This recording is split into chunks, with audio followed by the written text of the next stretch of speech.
Hi, everyone. I want to thank you so much for tuning into my channel. My name is Kimberly McIntyre, and I love to bring you things that help on your journey.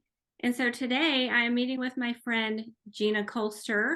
Gena, I want to thank you so much for taking the time out to talk to us. And she has been on No Sugar January. And so to me, that is amazing for someone to go through an entire month. And instead of me explaining it to you, I'm going to turn it over to her and let her explain all the details of what that has actually meant. So thank you so much for being here. And I'm excited to hear your journey. Thank you so much, Kimberly, for inviting me on this opportunity. No Sugar January was a very first for me. I do very clean eating and very low sugar. I don't do anything refined, but this took it to the next level because not only was it no added sweeteners like honey or maple or molasses, it was no dairy, no fruit, besides, potatoes and rice. So I thought it was a great opportunity to challenge my body. And it really came out to be resetting our taste buds. It's not saying that those good foods are bad in essence, but those still have sugar. So it was really kind of thinking about how to reset the liver and to really start clean through no sugar January, even fruit. So that was a big deal to me because I have a whole morning system. I rotate every 3 days on what I eat in the morning. And that third day is always an organic mixed berry smoothie. So I just had to really think differently. And that to me is the best takeaway from No Sugar January. Wearing different glasses and just being mindful about everything that goes into my mouth, whether it's fruit or not, but just being attentive to that. But I'm sure it also made you very creative. It did. It did. And what was helpful, I'm in a very large group. It's across the nation, actually, that I did this challenge with. And then I did a mini group with my friends. And so we had this accountability in a broad sense and then a mini sense. So it was really fun to have those interactions and then be inspired with other people's creativity and copy them. How great. Do they do it every January or was this the first one? No, they do it every January, and you can go like on this Facebook page, No Sugar January, with this program. They inspire you on how to, implement new recipes, on how to, just start your day thinking differently about, okay, I'm going to focus on eggs, good, clean meats, and vegetables. So when you get that mindset, you're on a lane. And so within that lane, then you get the creative juices, but you just have those kind of three basics. That's how I did it. Those three basics, and then just go from there. Okay, so tell me when you started, how long, like what were some of the first effects that you noticed initially? I personally did not have as many side effects as some of the folks I was involved with because I'm pretty low sugar anyways, but some of the effects that other people had where they were starting to lose some weight. But that's the positive, but there's negatives too. If you are used to having sugar every day and then you go off all sugar, I had a friend who was very fatigued, had a headache. And so those are some things that you prepare for. If you are eating more sugar than we should, and then you take all that off for a month, you're going to have some reaction because it's so addictive. It's going off those addictions, really. Yeah. So next year, if somebody wants to do this, how do they get Yes. in tune with this group? So it's called The Wellness Way through Dr. Patrick Flynn. And on Facebook, you can follow Dr. Patrick Flynn or on Instagram. And that's really who I do my labs with and my kind of overall wellness care with. He has clinics all across the nation, and then he teaches doctors to be in these clinics. So it's that same philosophy, but it's through Dr. Patrick Flynn, The Wellness Way. Does he have a book? He does. He has a book called I Disagree. I want a book called that. Yes, Be that very title good. is very attractive to me, and that's a very good resource. Food brings enjoyment to me. Right, It's right, it's fun. And so what were right. some of the things like if I think I'm going to do this next year, but Yeah. I might cry a little bit. Yes, What were some of the things that brought enjoyment? You sat down, you're like, I feel very nourished. I'm not missing this. It's right, all good. right. So I would say the whole thing is a different mindset, but I really tapped more into like spaghetti squash and use that for so many things. Like for example, in the morning, I would do like a couple fried eggs, and I always add, spinach and greens to that, and some, bell peppers. But I would also take my leftover spaghetti squash from a dinner the night before, and then put it in my cast iron. And we couldn't use dairy either, so no grass-fed butter. Not that that's bad, but it was just this challenge to not use dairy. So I used, yes, it was a whole new thinking because I'm a big grass-fed butter junkie. Great benefits, but it was this challenge, and it's just rethinking. Okay, I can now think about doing it differently. So I'd put the spaghetti squash in a skillet with olive oil and coarse salt, and make that a side with my fried eggs and spinach. So it's just being more creative and thinking differently. Something that I tapped into more, and it was helpful that we did this in January because of the cold temperatures. I did more soups. You can get away with soups so easily and staying on a certain trajectory. What were some of your go-to soups? I'm a real beef person, and I'm very particular about the beef I buy. I know where the cow has been raised and who was feeding it, and it was on grass. So I'm very particular about my beef, but I would do, cubed roast with all the vegetables, a good broth, and it's just really basic. So I tend to go more towards the beef when I'm thinking about a good stew, and just cooking it all day and having it for a few meals. And another thing that was helpful was to change the mindset that I have to have a breakfast food to start my day. Normally, I have a rotation of eggs and spinach and a meat one day, and then a smoothie with my homemade granola next day, and then superfood oats the third day. So I rotate every 3 days. So I had to think, you know what? Just because that's been my routine as thinking that's breakfast, now I was doing more with taking my leftover dinner, even going back to that leftover beef stew, and putting that in the skillet with an egg. But starting the day with such dense nutrition really carried me through. But it had to start here. I had to start rethinking differently. This is February 1st.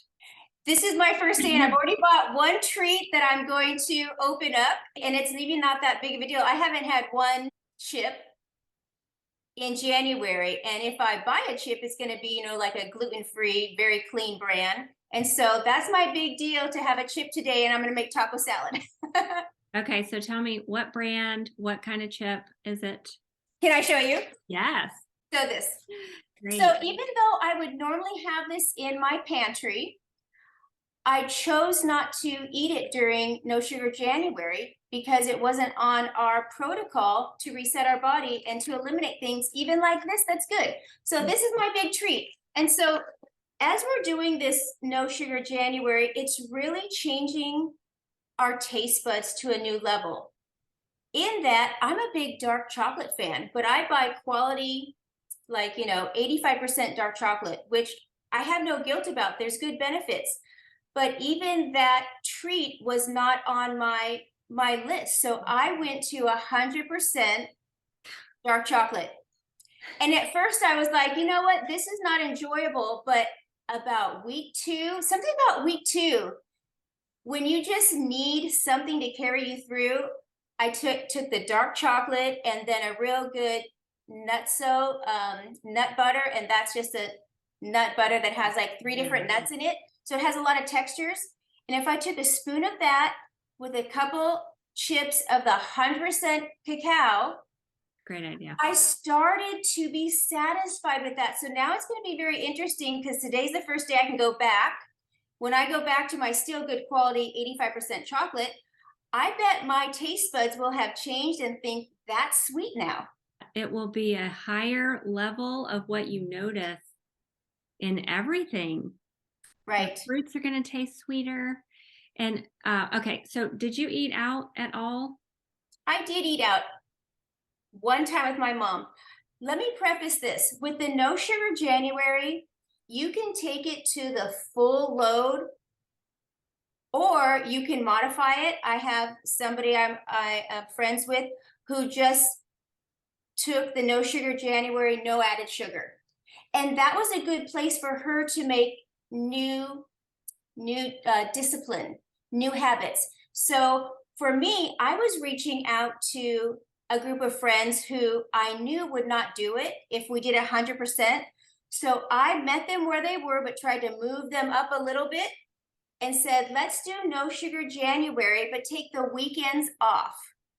So I put that out there and they joined me on that level.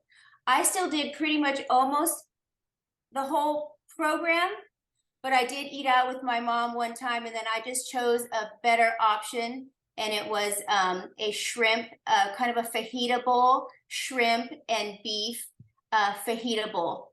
So that's a really good thing, I think, for people to know. If you see that there's a challenge that you want to participate in, whatever part of that challenge you're disciplined in, you are moving up, and those are building blocks to overall health. A little is better than none.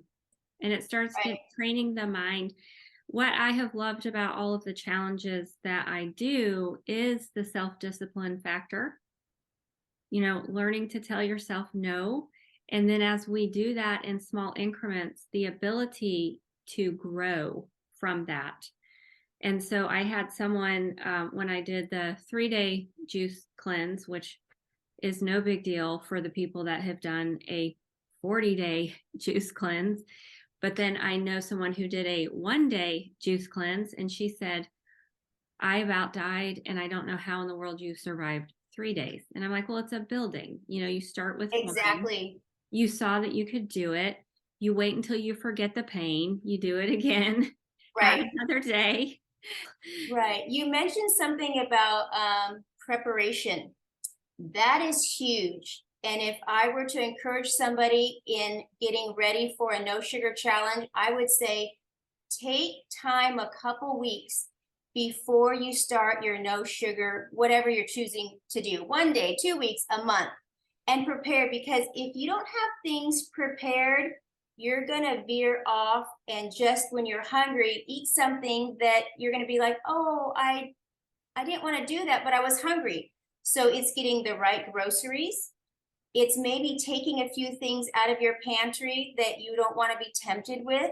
Mm-hmm. It's setting your mind so that you have optimal success. Something new to me was tapping more into goat cheeses. Now, we were not allowed to have cow dairy because I could get into all those reasons, but I'm just going to go to goat is cleaner.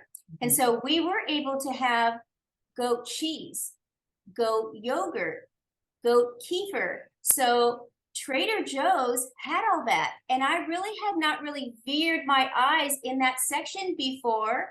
And so I was eating, you know, goat yogurt with a scoop of nut butter and just using the goat cheese with, I'm trying to think what I have the goat cheese with, vegetables.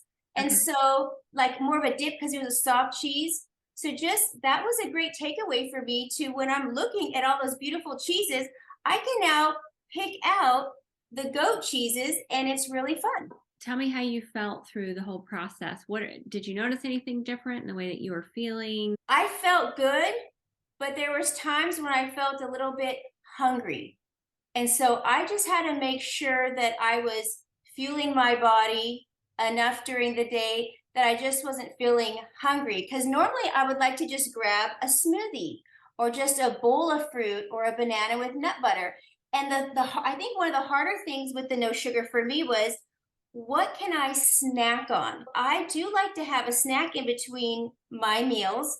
And so I was really kind of like, what do I snack on during this? And what I would really just go to was this goat yogurt with the nut butter and this goat cheese, and not snacking on other things that normally are good for my body, but I was on this particular, lane that I didn't want to veer off. I'm very competitive.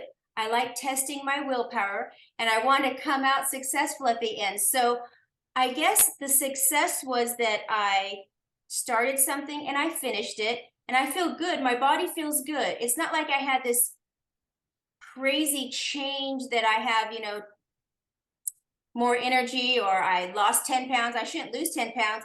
I'm very high energy anyways, but it just felt really good to start something and finish it.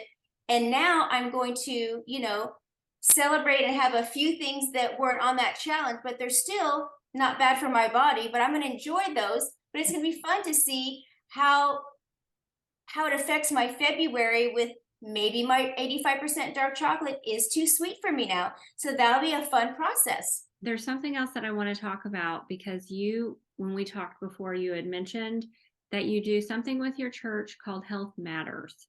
So Yes. explain to us what that is and what does that look like? So I'm a Christian and I love Jesus, and I believe our bodies, we are to be good stewards of our bodies and our souls. So I feed my soul the word of God, and I feed my body with clean food. And the verse I take out of that is, whatever you do, whether you eat or drink, do all for the glory of God. So through my wonderful church, I do a class, and it's just a ministry. And I take about 12 students per class, and I cook in front of them. They sit at my counter, and then I feed them, and everybody likes to eat, right? But when I bring ladies into my home, bring out the ingredients that I use, show them how to make a snack, a meal, a dessert, they see that, oh, I can do that. So it's just showing them that I love food. I'm a foodie. I don't starve myself. I'm all about food. And I want to eat good food. And I want those ingredients to be beneficial, because every bite we take either feeds disease or fuels health. So I'm very mindful of that. And I'm about prevention. Don't wait till you have diabetes to change your food and lifestyle. Don't wait till you have fatty liver. What about thinking about preventing that as best as possible for the glory of God? So even in the class, I will say, open my cupboards. See how I stock my pantry. See how I stock my fridge. I don't have things in there that are bad for my body, because I would eat it. And so showing them how to exchange this ingredient for a good ingredient. And it's so freeing when you know that you can have something that is similar to what you have always loved, but now it's nourishing. That is such a good word. Exactly. I love that word, nourishing and beneficial, and not poisoning our bodies. We're so good at poisoning our bodies. Some of it is just because we're not disciplined. Some of it is because people don't know. So you take people where they're at.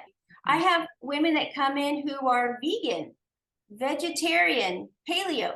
I don't have a title besides clean ingredients. If you want to do that lane, do that, but make sure within that lane, even if people say, oh, I'm gluten-free, I like to know, what does that mean?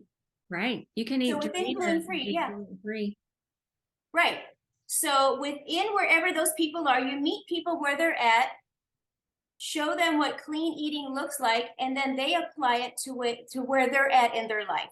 And so we have a lot of opportunity as being the wives and mothers in our home to feed our children, our husbands well. And so I take that responsibility very seriously. Make that a discipline. That's success, just making one discipline at a time. And they all go hand in hand. And through it all, when you really start tuning into the Lord, you realize how much he has to play in all aspects, in the mind and the body and the soul, and he just brings it all together into that perfect picture and freedom that he has Yes, offered us in every single area, yes, which is so exciting to be able to yes, experience that. Well, one more last question. yes. How are you going to transition?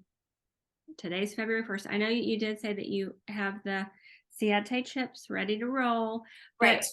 how are you going to transition? And is there anything that you're going to do different after experiencing this? So I plan to return to my rotation of my meals in the morning, and I'm looking forward to my berry smoothies. But I think I'm going to be more mindful of implementing some of my dinner into my breakfast for real dense nutrition. That's something that I think I will continue doing. And I'm going to be more mindful of what I'm snacking on. The taste buds. That's the Exactly. biggest thing about all of these challenges is retraining those taste buds because Right. you can eat a bowl of oatmeal with just a few dates and some walnuts in there and it tastes amazing. Right. That's what Right. we want to get. Right. And that's key. Tasting those good ingredients like the walnuts and the oats instead of what people add on it, the sugar. Like when I do my class, one of the desserts I make is a berry cobbler. And I kind of ask them, so tell me, how do you guys make a berry cobbler? And they tell me, flour and sugar and fruit. And I said, I'm going to show you how to make a berry cobbler. I make a really good, clean granola every week. And then I have a bag of mixed frozen organic berries. Two-step berries, and then my granola on top and bake it. Gluten Mm. free, no added sugar. And they actually liked it. But it's just helping people to see food differently and how they can do this. They just need some education, which is what we're all about. We're here for you. Exactly. And I love sharing and then meeting people where they're at. And then like you and other people I follow, I'm gleaning from them. So it's this whole process of I'm learning, I'm taking that, I'm sharing, and it should be this whole domino effect. Well, I appreciate you and I thank you so much for coming on my channel and sharing this information that so many people need to hear. And then hopefully some of you will be motivated to do the same and make some positive changes in your health journey so that you can be about prevention as well. If you would please like and comment. I want to hear from you. Let us know what you thought about this information and what are some other things that you would like to hear as well coming up. You guys have a great day.